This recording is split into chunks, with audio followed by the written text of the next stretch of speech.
In this video, we're going to talk about the applications of trigonometric functions. So by the end of this lesson, you should be able to derive a trigonometric function from a word problem. So if given a set of circumstances, be able to come up with an equation to represent that word problem. And then use the trigonometric function to model a real-world context. So you use the function, the question will give you, a set of circumstances, and then you use the function to determine an aspect of those circumstances. So many real-life situations can be modeled by periodic functions. So anything in the real world that has, a set of repeating values that take place over a certain cycle can be used, or sometimes the trigonometric functions can be used to model them. They can be situations in which something is moving in a circle or in a wave-like motion. So like sound waves, you can use trig functions to model sound waves. You can use trig functions to model light waves. Blood pressure is another example, and tides.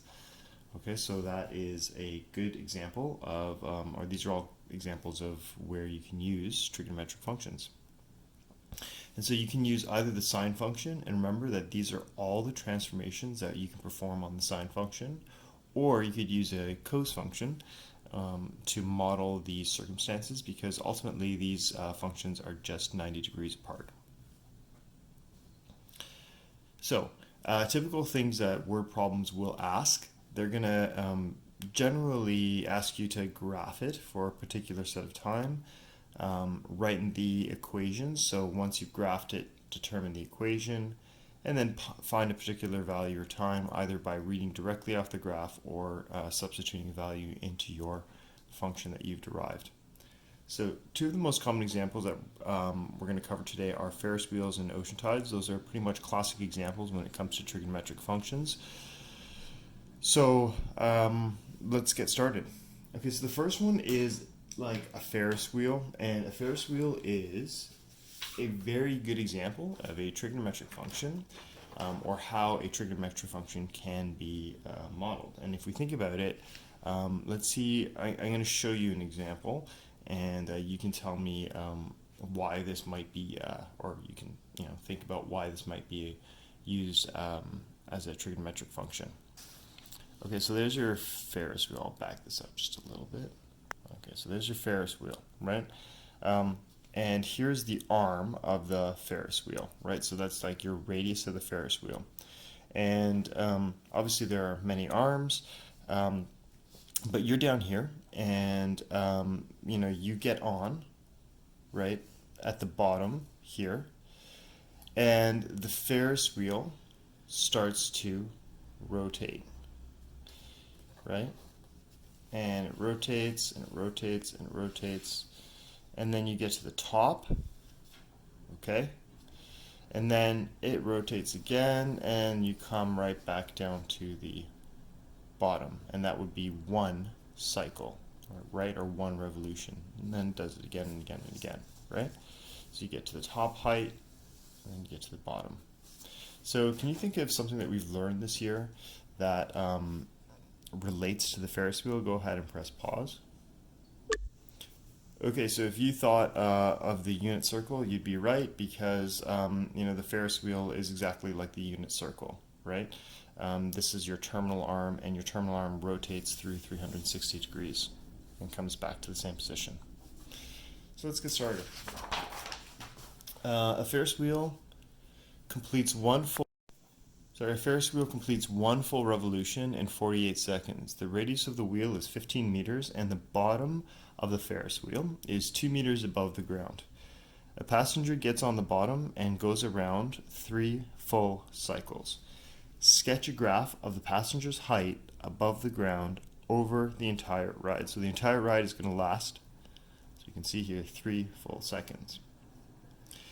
Write an equation relating the passenger's height to the number of seconds since the ride began, t, and how long in total is the rider at least 24.5 meters above the ground per revolution. Okay. So what we'll do is we'll start here, and we have a graph set out already. So on the x-axis of our graph, that is time. Okay, so that's time, and that's in seconds, right? And we are graphing the passenger's height above the ground. So this is height above the ground, okay? And that would be in meters. Right. So height above the ground versus time in seconds.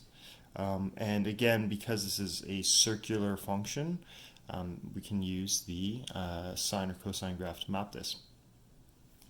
So let's read this. So the bottom of the Ferris wheel is 2 meters above the ground. So at the start of the ride, you get on at the bottom. You are 2 meters above the ground. That means you are right here. Okay. So the radius of the wheel is 15 meters. Okay, so if you think about that, let's go back to the toothpick. This right here is 15 meters, right? So when you are at the top, you are then a total of 30 meters from where you were at the bottom. Right? So if at the bottom you were 2 meters above the ground, well, when you're at the top, you are 32 meters above the ground, because that would be 2 meters plus a radius plus another radius. So that would be 32 meters above the ground. Similarly, when you are a quarter of the way through the ride, you'd be 2 meters plus the height of one radius, which is 15 meters, so you'd be 17 meters. So let's just think about this though. Okay, so if one full revolution takes 48 seconds, that means that after 48 seconds, you are going to end up in the exact same place, right? And then another 48 seconds, you'll end up in the exact same place, right? And then another 48 seconds, you're back in the same place. Okay, now halfway through the ride, you are at the peak, right? Because you go from the bottom all the way to the top, halfway through the ride. Again, I'll just model that very quickly for you. Okay, so you get on here, right? You halfway through the ride, let's say it goes this way, okay? Halfway through the ride, you are at the top. So you're at 32 meters halfway through the ride. So if this is one revolution, right, one circle of the Ferris wheel, halfway through this, you should be at the top. So at 24 seconds, you'll be right at the top. Remember what I said, is that halfway from going from the bottom to the top, you should be at 17 meters, right? So let's see right there. So this should be halfway between here and here. You should be at 12. Sorry, that's 12, right? So that's right there. That's 12, right? At 12 seconds, you should be at 17 meters. So if we look at that right there, that is right here. That's about here. Okay? And then again, if we go halfway between here and here, you're also at the same place. So, okay, right there. Great. All right, so what I've done right in here is I have sketched one cycle of the Ferris wheel. Right, that's one revolution. That isn't exactly one full ride, because remember, one full ride will go 3 times, right? So what I'd like you to do is I'd like you to pause the video and continue to graph the rest of this using this concept, right?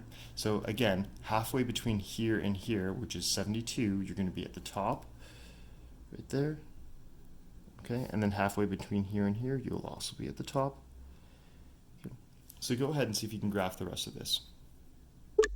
Okay, so this is your graph, and as you can see, I didn't do such a great job at the end there, but these are 3 full cycles. And so what we've done now is we have sketched the graph of the passenger's height over the ground for the duration of the entire ride, right? Up, down, up, down, up, down.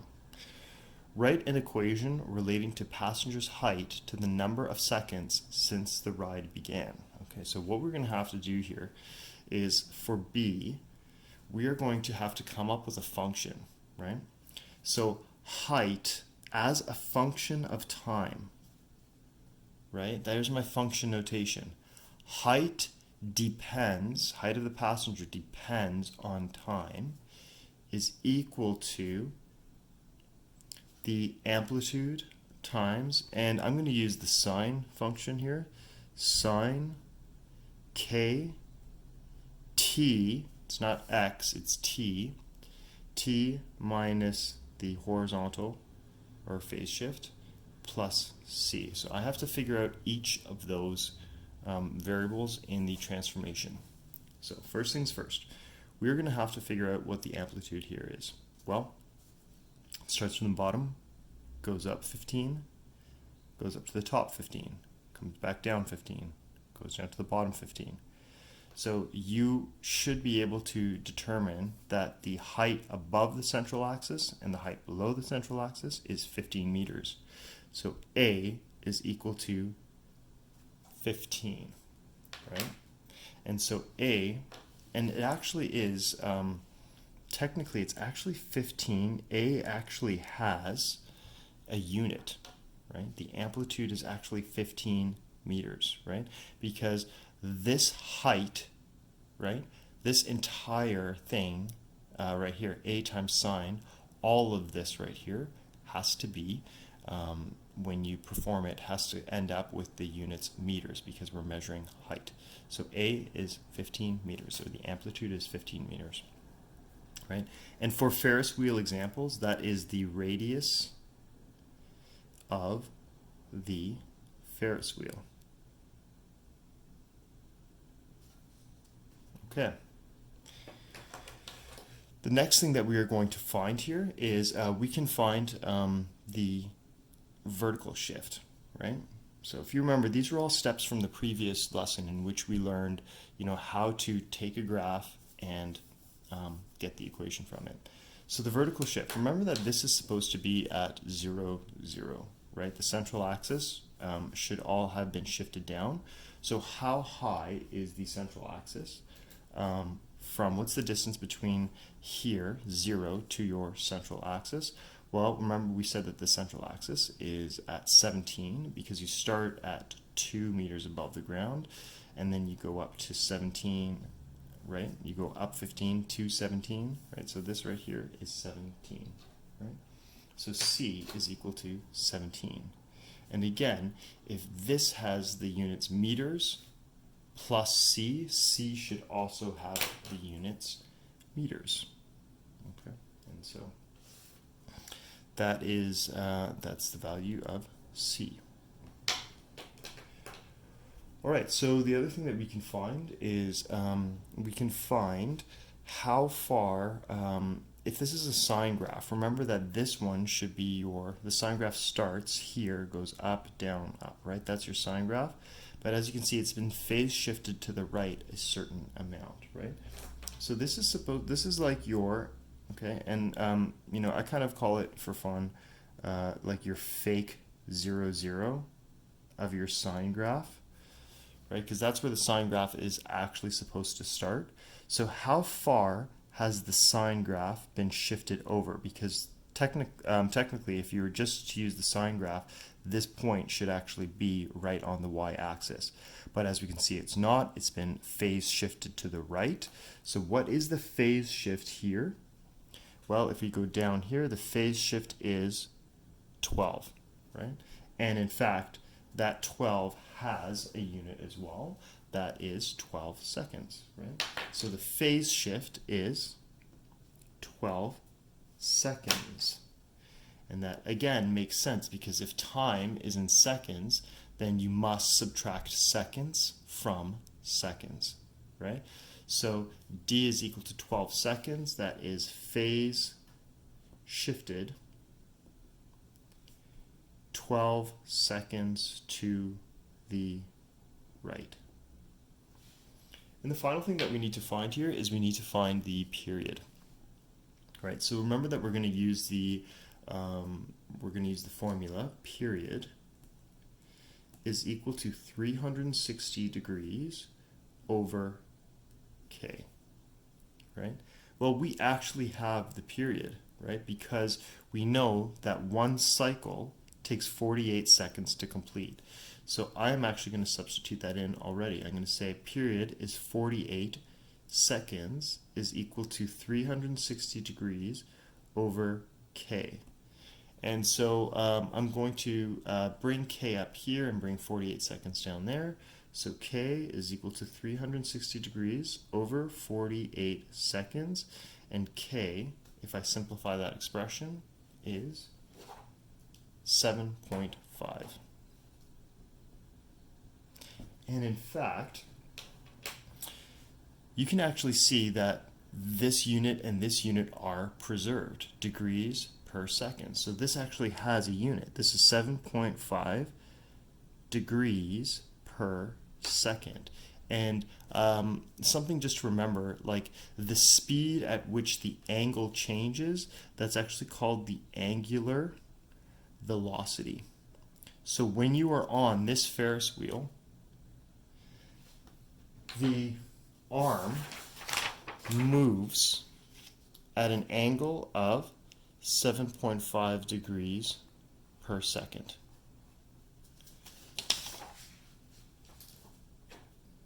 Okay, so we have k, 7.5 degrees per second. We have a, c, and d. So now I can get the equation. So h at t, or h of t, is equal to a, which is 15 meters, times sine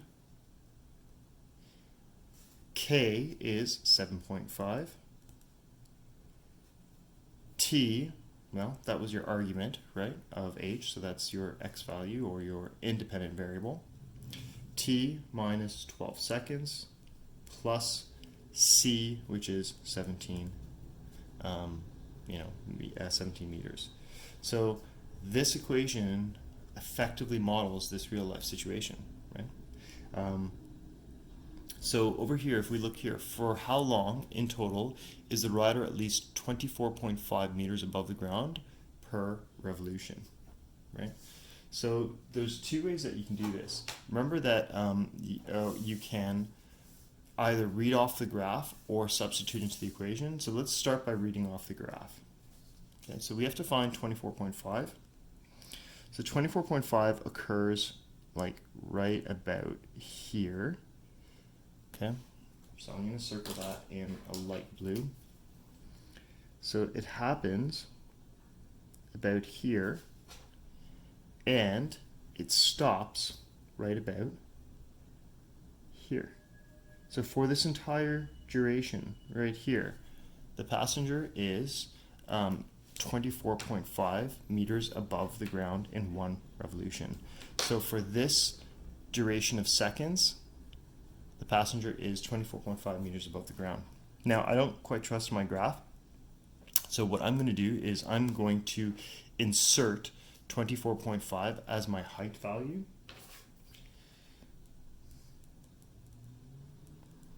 And then 15 sine 7.5 t minus 12 plus 17.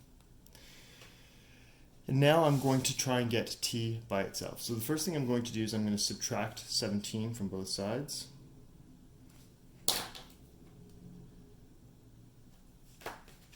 And I end up with 15 times sine 75 t minus 12. Okay.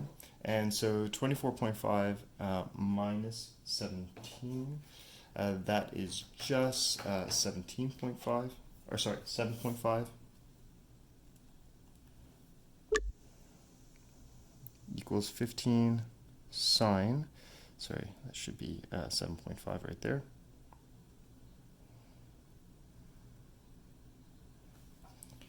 Okay, now I'm going to divide both sides by 15.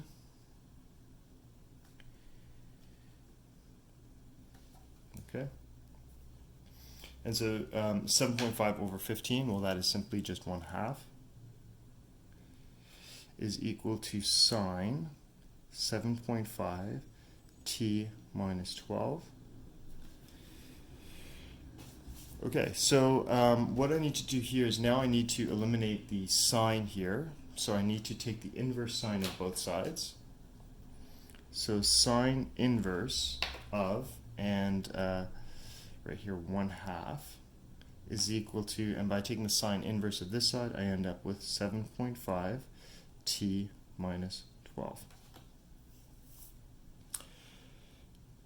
Okay, so what we'll do here is I'm going to go over here because sine of 1/2, right? Well, if you put that into your calculator, right here, sine inverse of 0.5, it gives you a positive value of 30. But remember that in this case, sine is positive, so that means there's two possible answers there. It could be 30, right? Or it could be 150, I believe. Yep, apologies. There you go. Sine of 0.5 is, sine of 150 is 0.5, right? So this could be, so sine inverse, just rewrite it up here. Sine inverse of 1/2 is equal to 7.5 t minus 12. There are two routes we can go here because there are two possible answers to sine inverse of 1/2. 30 degrees is equal to 7.5 t minus 12, or 150 degrees is equal to 7.5 t minus 12. And so what we're going to do here is we're going to isolate for t in both situations. So we're going to divide both sides by 7.5 in this first one right here. I'm going to do the same thing over here.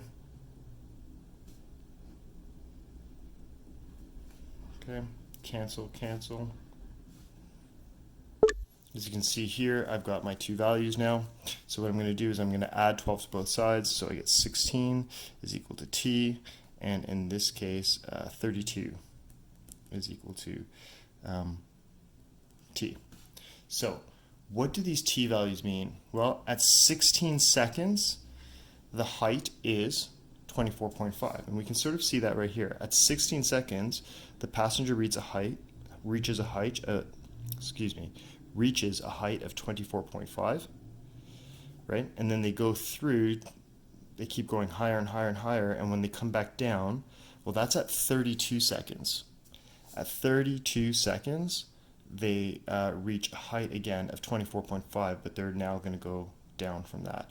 So the time spent above 24.5 is the difference between 32 seconds and 16 seconds, and that's just 16 seconds. So for 16 seconds of one revolution, right, this right there is in fact 16 seconds.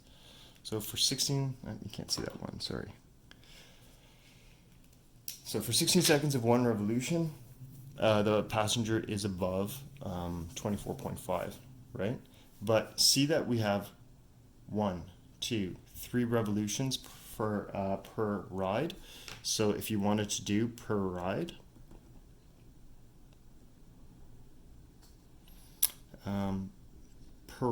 you would do 16 seconds per revolution, and there's 3 revolutions, so times 3, and that should be 48. So for 48 seconds for the entire ride, the passenger will be above 24.5 meters above the ground. Okay, great, turn the page. Ocean tides are, as we said, another example of a periodic function, because they, like ocean tides, start at low tide, they go up, they go up, they go up, and then they slow down, and then they come back down. Okay, so that's an example of that can be modeled using a trigonometric function. So the water level off a particular ocean pier goes from a high of 1 meter below the pier to a low of 5 meters below the pier over a period of 6 hours. And sketch the graph of the water level with respect to the pier for a time period of 24 hours, beginning at high tide. So at high tide, it's 1 meter below the pier level. So we're going to use like -1 right here. Okay, 1 meter below the pier level. Okay. And then 6 hours later, we end up at the lowest tide, which is 5 meters below the pier level. So -5, right? So here we go. Those are some pretty substantial tides, right? To go from 1 meter below all the way to 5 meters below in a span of 6 hours. Okay, and then we can think about this. Well, this is half the cycle, right? If 6 hours is half the cycle, right, because it's going from high to its maximum possible low, that means how long will it be till it goes back up to its highest point? Okay, go ahead, press pause, see if you can figure this out on your own. It would be another 6 hours. So we go up here. Okay. All right, so this goes from -1 to -5. So the middle point between that is -3, right? So at 3 hours, halfway between 0 and 6, at 3 hours, we'll end up at -3. And at the halfway point between 6 and 12, which is 9, we'll end up back at -3. So I'm just going to trace that out. There we go. And so now I've effectively graphed one cycle. So write an equation to represent the situation as graphed. So, before I can do this, I can't keep going to write the equation yet because it says sketch the graph of the water level with respect to the pier for time period of 24 hours. So that's just 12 hours, right? So I need to go ahead and repeat this for another, one other entire cycle. So press pause and go ahead and repeat that. So there you go, that's the repetition of the second cycle. What I'm going to do here is, this right here is going to be time in hours, right? And that's time in hours from high tide, right? Because that's your highest tide. At 0 hours, you're starting at the high tide. Okay, so time in hours from your high tide. And this right here is height of the tide in meters above the pier. Right? And so because it's above the pier and we have negative numbers, we know that the tides are below the pier. Okay, so we have now done our graph of the tide over 24 hours. What we're going to do is we're going to write an equation to represent the situation. Now, I'm going to choose to use the coast graph because it goes from the high point down back up to the high point, which is exactly how the coast graph looks. So this will allow me to use the coast graph, and if I use that, then I actually don't have any phase shifts because the coast graph starts at its maximum on the y-axis, right? So this right here, if I use the coast graph, I don't need to worry about any phase shifts. So I'm going to use this one right here, so B. The height as a function of time, the height of the tides as a function of time, is equal to A cos K T minus D plus C. Okay, so what is the amplitude of this wave? Well, it goes from -1 down to -5. My central axis is at -3, so that's 2 meters above, 2 meters below. A is equal to 2 meters. My central axis of any trigonometric function is typically along the x-axis, so it's typically 0, but this is now 3 meters below, so that means that C is -3 meters. My horizontal shift, or my phase shift, if I'm using the coast graph starts at its maximum at 0, 0. Again, as I've said before, this graph also starts at its maximum, on the, not at 0, 0, but on the y-axis. So I don't have any phase shifts because this is exactly how the coast graph looks. So D is equal to 0 seconds. So I don't have a D value. And then the last thing that I need to find is k. And so I write period is equal to 360 degrees over k. I know that the period of this graph is 12 hours, so 12 hours is equal to 360 degrees over k, and by switching them around, I get 360 over 12 hours, and so k is equal to 30 degrees per hour.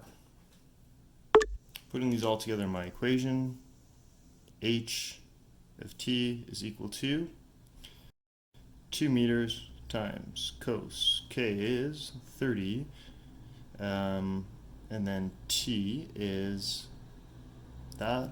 There's no d value, plus c. C is minus 3, so I can just clean this up a little bit, get rid of some of these brackets. Cos 30t minus 3. Okay. Now that I have this function, it says, determine the tide level at 7 p.m. if low tide occurred at 8 in the morning of the same day. Okay, so it looks like I need to find the height at some time, right? So what I'm going to do here is,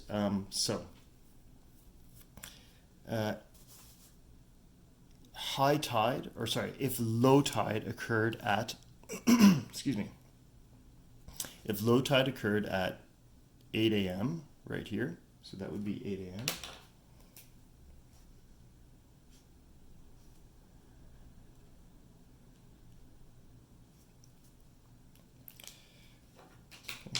And they want you to find the tide at, or the height of the tide at 7 p.m.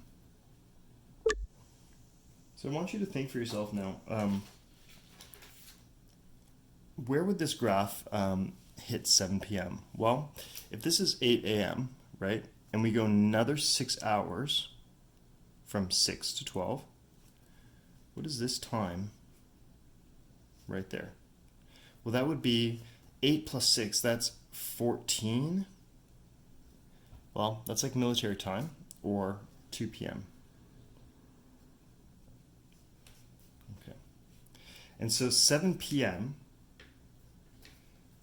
right, from 2 p.m. is 5 hours, right?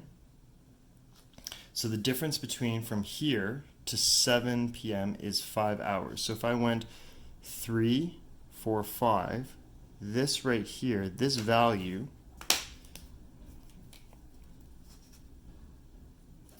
so everyone here, so you go 3, 1, 2,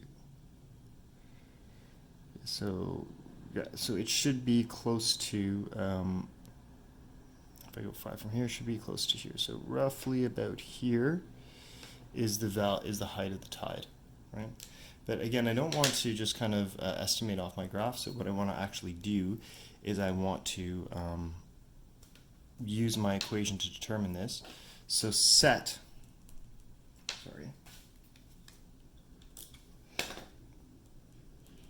2 p.m. as, and if that's your 2 p.m., you can actually make that like your highest tide, or like your 0, 0. So set 2 p.m. as t is equal to 0. Therefore, 7 p.m. is t is equal to 5. It's 5 hours later. So the height at 5 hours later is equal to 2 times cos 30 times 5 minus 3, which is equal to 2 cos 150 minus 3.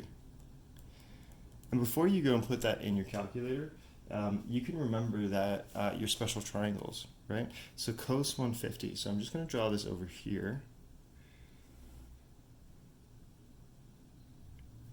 Okay.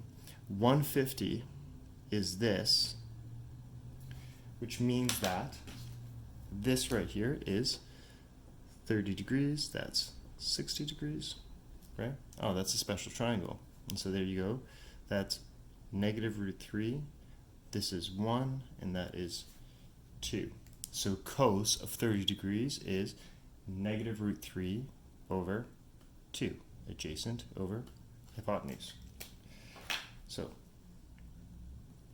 5 hours after 2 p.m., which should be 7 p.m., is equal to 2 times, and cos of 150, we just said, is negative root 3 over 2 minus 3. You can see right here that the 2's and the 2's, the 2 and the 2 will cancel. So height at 5 is equal to negative root 3 minus 3.